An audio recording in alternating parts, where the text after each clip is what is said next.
नमस्कार, स्वागत है आपका 4 टीवी न्यूज पर और मैं हूं आपके साथ। जो इस दिन रुक करते हैं खबरों की ओर। दिल्ली से खबर सामने आ रही है, जहां सीजेआई ने वक्फ कानून पर सुनवाई का आश्वासन दिया है। ये जानकारी वक्फ कानून को लेकर आपको बता दें, कहा गया है दोपहर में सुनवाई पर फैसला लूंगा। और कपिल सिब्बल ने जल्द सुनवाई की मांग की थी, जिसको लेकर अब सुनवाई का आश्वासन जो है वो दिया गया है। और आपको बता दें, वक्फ कानून को लेकर ये जानकारी मिल रही है। दिल्ली से सीजेआई ने वक्फ कानून पर सुनवाई का आश्वासन दे दिया है और कहा कि दोपहर में सुनवाई पर फैसला लिया जा सकता है। कपिल सिब्बल ने इसको लेकर जल्द ही सुनवाई की मांग की थी।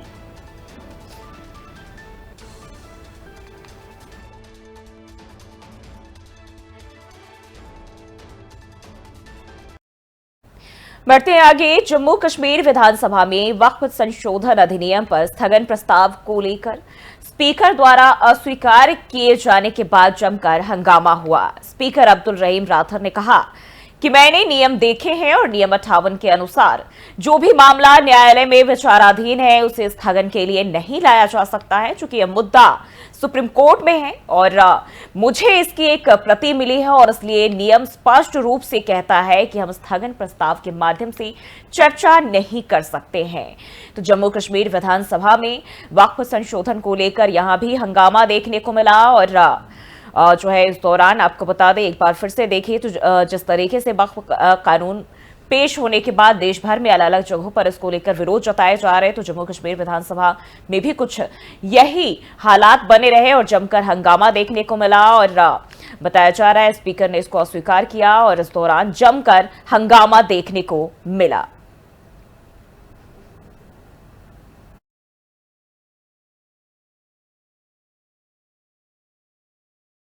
बढ़ते हैं आगे। लोकसभा में नेता प्रतिपक्ष और कांग्रेस सांसद राहुल गांधी बिहार दौरे पर है और इस साल बिहार में विधानसभा चुनाव भी होने और इसी क्रम में राहुल गांधी बेगूसराय में एनएसयूआई के राष्ट्रीय प्रभारी कन्हैया कुमार के पलायन रोको नौकरी दो यात्रा में शामिल हुए। और इस दौरान ये तस्वीरें भी सामने आई है। आपको बता दें, कांग्रेस पार्टी पूरी जोर शोर से बिहार में एक बार फिर अपने संगठनात्मक जो ढांचे हैं उसे मजबूती देने की कोशिश में जुटी हुई है और राहुल गांधी ने दौरा भी शुरू कर दिया है। तमाम दल अब एक एक करके बिहार में विधानसभा चुनाव होने इसको लेकर अपनी दिलचस्पी फिर से बढ़ाते हुए नजर आ रहे हैं और पक्ष विपक्ष दोनों की तरफ से तमाम तैयारियां भी शुरू हो चुकी है। और ऐसे में राहुल गांधी आज बिहार दौरे पर और बताया जा रहा है कि इस दौरान एनएसयूआई के राष्ट्रीय प्रभारी कन्हैया कुमार के साथ पलायन रोको नौकरी दो यात्रा में कांग्रेस नेता राहुल गांधी शामिल हुए।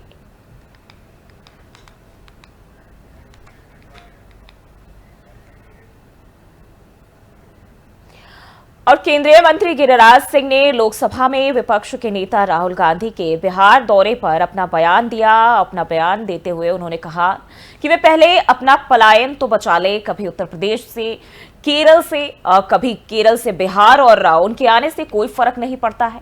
नीतीश कुमार और प्रधानमंत्री मोदी की सरकार है। साल 2005 से पहले बिहार और 2005 के बाद का बिहार दोनों को देख लीजिए।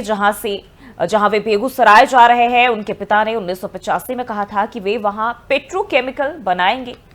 वे 2 बार सांसद बने लेकिन कभी नहीं बनाया। मोदी सरकार ने 25,000 करोड़ लगाकर वहां रिफाइनरी लगाई और इस तरह के कई सारे काम मोदी सरकार के कार्यकाल में हुए हैं और उन्हें भगवा रंग से नफरत है, इसलिए उन्होंने सफेद रंग चुना है। तो ये केंद्रीय मंत्री गिरिराज सिंह का बयान राहुल गांधी के दौरे को लेकर उन्होंने तंज कसा है।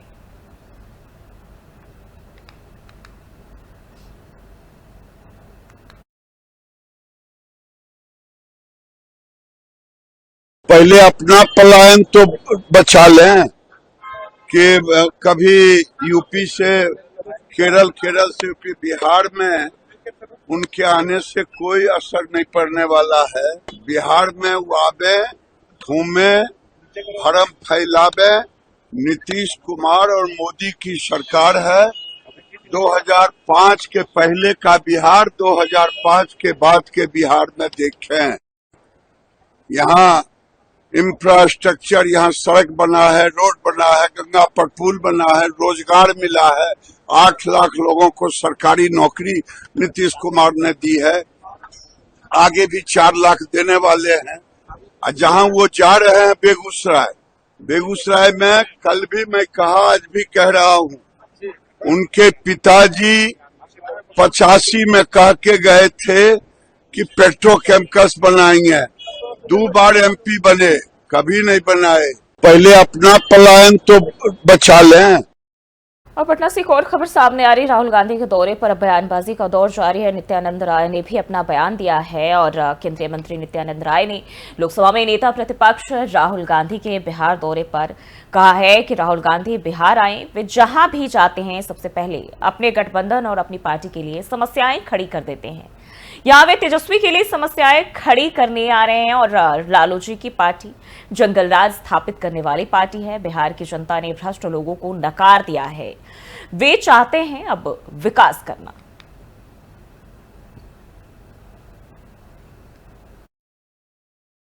राहुल जी बिहार आए और जहां जाते हैं सबसे पहले अपने गठबंधन और अपनी पार्टी का खटिया खड़ा कर देते हैं।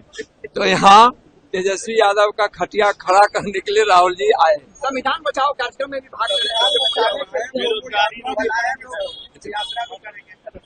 यह भरम जो फैलाने का काम वह कर रहे हैं। संविधान के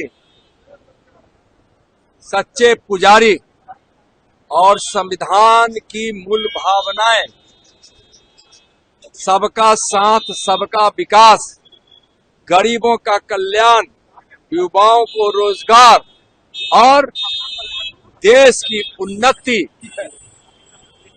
और सबको सम्मान, यह माननीय प्रधानमंत्री आदरणीय श्री नरेंद्र मोदी जी के द्वारा ही आजादी से लेकर अभी तक अपने संकल्प के साथ पूरा हो रहा है। राहुल जी बिहार आए। और वहीं केंद्रीय मंत्री गजेंद्र सिंह शेखावत ने जोधपुर में अपना बयान देते हुए कहा कि जिस तरह से प्रधानमंत्री मोदी के नेतृत्व में देश में प्रिवेंटिव हेल्थ केयर के लिए काम हुआ है, जिस तरह से उन्होंने फिट इंडिया मूवमेंट की शुरुआत की, लोगों को योग को अपने दैनिक जीवन में शामिल करने के लिए प्रेरित किया, खेलो इंडिया के जरिए लोगों को खेलों के लिए प्रेरित किया, ग्रामीण इलाकों में काम करने वाले वेलनेस सेंटर से लेकर जो है एम्स के निर्माण तक हम इस बजट को बढ़ाएंगे ताकि देश में डॉक्टरों की संख्या बढ़ सके। प्रधानमंत्री नरेंद्र मोदी जी के नेतृत्व में देश में प्रिवेंटिव हेल्थ केयर के लिए जिस तरह से काम हुआ, फिट इंडिया मूवमेंट उन्होंने जिस तरह से चालू किया, योग की बार बार वकालत करके हमारे दैनिक जीवन में समाहित किया जाए, इसके लिए लोगों को प्रेरित किया। खेलो इंडिया के माध्यम से सब लोगों को खेलने के लिए प्रेरित किया और ग्रामीण क्षेत्र में काम करने वाले वेलनेस सेंटर से लेकर के और एम्स के निर्माण तक देश में डॉक्टर्स की संख्या बढ़ सके, उसके लिए 75,000 नई सीटों का इस बजट में भी अगले 5 साल में हम जो है इजाफा करेंगे। इसका जो निर्णय किया है, देश को हेल्थ केयर सेक्टर के दृष्टिकोण से आगे बढ़ाने के लिए माननीय प्रधानमंत्री जी ने जिस तरह से पिछले 10 साल में काम किया है, उसका प्रभाव और परिणाम अब देश दुनिया में सब जगह महसूस किया जा। बढ़ते आगे, उत्तर प्रदेश के मुख्यमंत्री योगी आदित्यनाथ ने मदन मोहन मालवीय प्रौद्योगिकी विश्वविद्यालय में 91 करोड़ रुपए की लागत की अलग अलग विकास परियोजनाओं का उद्घाटन और शिलान्यास किया। मुख्यमंत्री योगी आदित्यनाथ ने जनसभा को संबोधित करते हुए कहा कि आजाद भारत ने 1947 से लेकर 2014 आते आते इन 65 से 70 सालों के दौरान भारत ने कुछ न कुछ तो किया होगा, लेकिन भारत विश्व की 11वीं बड़ी अर्थव्यवस्था ही बन पाया था। पिछले 10 सालों में भारत ने जो प्रगति की है, आज हर क्षेत्र में कुछ नया दिखता है, एक नई ऊर्जा दिखती है। आज भारत दुनिया की 5वीं सबसे बड़ी अर्थव्यवस्था बन गया है और अगले 2 सालों में यह तीसरी सबसे बड़ी अर्थव्यवस्था बन जाएगा। आज भारत दुनिया में खुद को साबित कर रहा है। तो ये मुख्यमंत्री योगी आदित्यनाथ ने अपना बयान दिया है और उन्होंने भारत के आर्थिक विकास को लेकर अपना संबोधन देते हुए लोगों को संबोधित किया।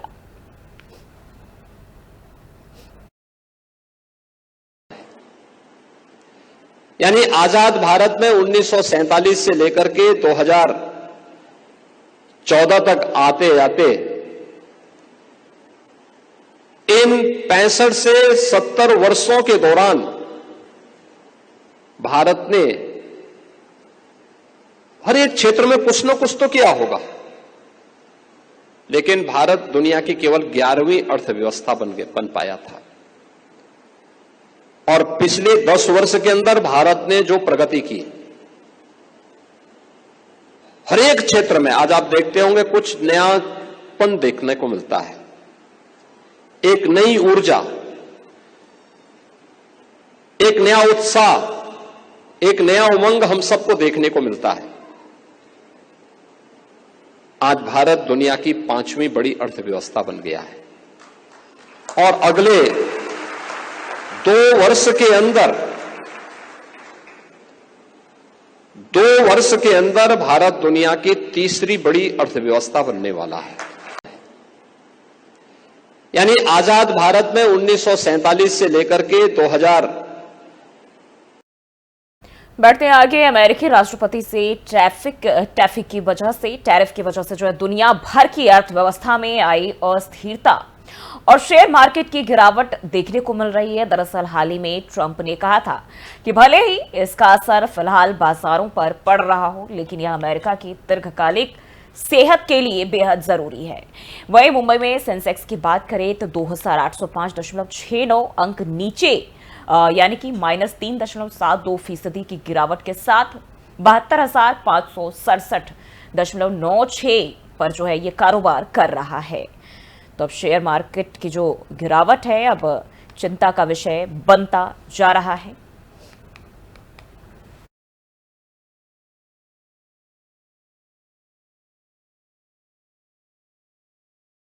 बढ़ते हैं आगे। लखनऊ से खबर सामने आ रही, जहां भीषण गर्मी को देखते हुए आदेश जारी किए गए हैं। लखनऊ के जिलाधिकारी ने आदेश दिए, सभी स्कूलों के समय में बदलाव का आदेश दिया गया है। तो गर्मी को देखते हुए अब यह आदेश जारी हुए। लखनऊ से यह खबर आपको बता दें, भीषण गर्मी को देखते हुए आदेश स्कूलों को लेकर दिए गए हैं। लखनऊ जिलाधिकारी ने स्कूलों के लिए आदेश जारी कर दिए हैं और कहा कि सभी स्कूलों के समय में बदलाव किए जाए। 12वीं तक के सभी स्कूलों के समय में बदलाव हो। सभी स्कूल अब सुबह 7:30 बजे से लेकर दोपहर 1 बजे तक संचालित किए जाएंगे, जिससे कि बच्चों को राहत मिल सके। यानी कि भीषण गर्मी और बढ़ते हुए तापमान को देखते हुए अब जिलाधिकारी ने ये आदेश जारी किए हैं और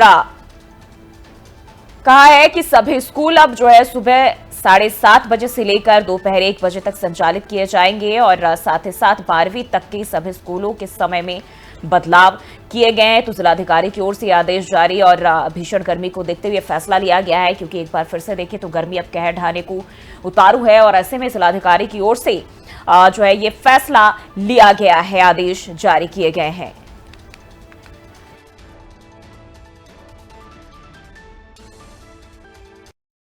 बढ़ते आगे। खबर गाजियाबाद से है, जहां NH9 पर 2 पक्षों में जमकर विवाद हो गया, जिसके चलते हाईवे पर लंबा ट्रैफिक जाम लग गया। ट्रैफिक जाम लगने से आम लोगों को परेशानी का सामना भी करना पड़ा और यह पूरा मामला थाना विजयनगर के सेक्टर 9 चौकी क्षेत्र का बताया जा रहा है। विवाद को लेकर बताया जा रहा है कि स्कॉर्पियो चालक ने क्रेटा गाड़ी को साइड से टक्कर मार दी थी, जिस कारण से विवाद हुआ था। वहीं स्कॉर्पियो की स्पीड को लेकर बताया जा रहा है कि उसकी स्पीड 100 से अधिक थी, जिसने क्रेटा कार को टक्कर मारी थी, जो कि पलटने से बच गई।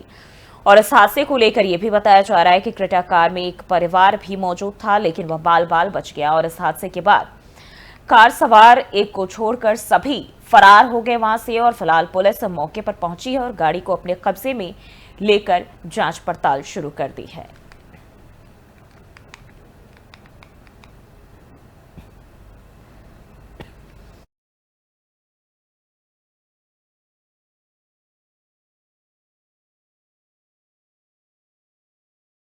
बढ़ते आगे। खबर गाजियाबाद के वैशाली सेक्टर 1 में स्थित मैक्स हॉस्पिटल के पास खुल रहे शराब के ठेके के विरोध में आज क्षेत्र की जनता ने धरना प्रदर्शन किया और इस दौरान भाजपा नेता और पूर्व पार्षद मनोज गोयल, सुभाष शर्मा, अवधेश कटियार, डॉक्टर राजकुमार, लक्ष्मीकांत, नीलम, नरेंद्र वर्मा, शिव शंकर उपाध्याय, दिनेश लाखेड़ा सहित बड़ी संख्या में महिलाएं और क्षेत्र के निवासी यहां मौजूद रहे और इंदिरापुरम सर्कल के एसीपी के आश्वासन के बाद धरना स्थगित किया गया है। तो शराब के ठेके को लेकर यह धरना प्रदर्शन किया गया। हालांकि एसीपी के समझाने बुझाने के बाद, आश्वासन के बाद इस प्रदर्शन को खत्म किया गया है।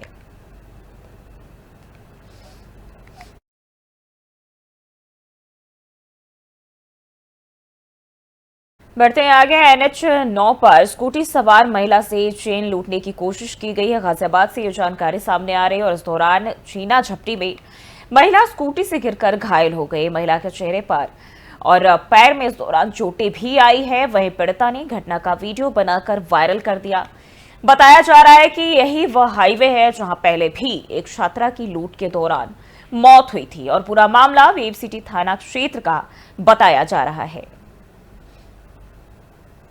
तो गाजियाबाद से महिला से चेन लूटने की कोशिश और महिला ने इसका वीडियो बनाया है।